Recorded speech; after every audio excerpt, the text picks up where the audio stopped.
We want to remind you to love your heart. The information in this presentation was put together along with myself with Amanda Carver, a local nursing student at PCC, and we did this presentation at the Senior Center last year.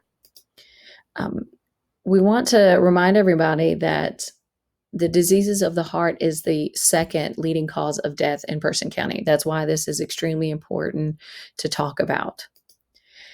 When we're talking about cardiovascular disease or heart disease, it can be a lot of different factors. It could be heart attacks, strokes, arrhythmias, heart failure, or even coronary artery disease, which is the most common form of cardiovascular disease. Heart disease is something that's going to just grow over time because the heart is continuing not to get enough oxygen, nutrient-rich blood, and it's going to cause problems. It can cause a heart attack. And again, that blood flow is being obstructed to a certain area of that heart muscle. And you can see in this picture as well, you can see the plaque that is building up inside that's blocking that blood flow. And most heart attacks are caused by coronary artery disease.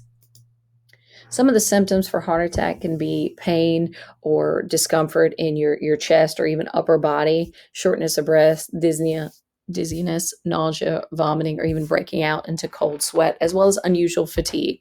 So if you are experiencing these symptoms, we want you to call 911 for immediate medical care.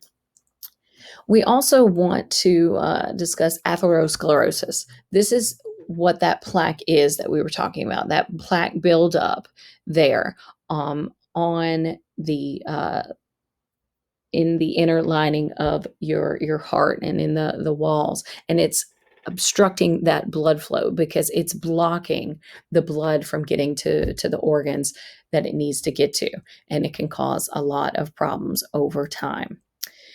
And one of the problems it can cause is death. It's the number one killer specifically of American women. It actually kills 8 times more women than breast cancer, and in fact, kills more women than all forms of cancer combined. But just knowing that it impacts your ability to do your basic daily activities, to do the basic things that you enjoy doing because you're having chest pain, because you have heart failure, because you even have stroke. And stroke kills about 140,000 Americans each year. That's 1 out of every 20 deaths. You're more likely to have another stroke if you've already had one. So we want you to understand the signs. Are you feeling kind of that droopiness in your face? Are you feeling pain in your arms? Do you have slurred speech? If so, it is time to call 911 because stroke is the leading cause of disability in the United States. There are certain factors that you cannot control, your age, your family history, your ethnicity, your race, or your gender. But heart disease is largely preventable because there's so many different risk factors that you can control. You can decide if you're going to smoke. You can control your blood pressure, your cholesterol, your weight.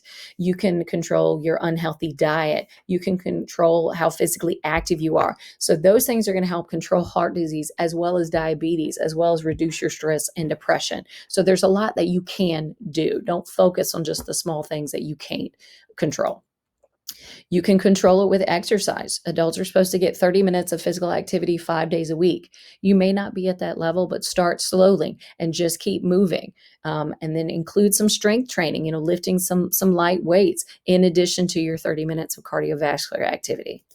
Making sure that you're eating healthy, eating less of the bad things, eating more of the good things, making sure your plate is balanced with half the plate being fruits and veggies, getting your whole grains, reducing the amount of sugar and fat in your diet. And just keep going. Be patient with yourself, set goals, get a friend to help you as well as keep you accountable. And you guys can do this together. If you get off track, you know what? It's okay. Just get back on track, refocus and keep moving. Reward your successes as long as it's not with food, and be your own advocate. If you need more information, just let us know. These are some of the different sources that we used to gather this information. Again, my name is Jennifer Brown. If you need more information, you can email me. You can check us out on Facebook, Twitter, YouTube, or Instagram, or give us a call at the Extension office, and we will give you more information about heart health, heart disease, stroke, and so much more. Thanks for tuning in.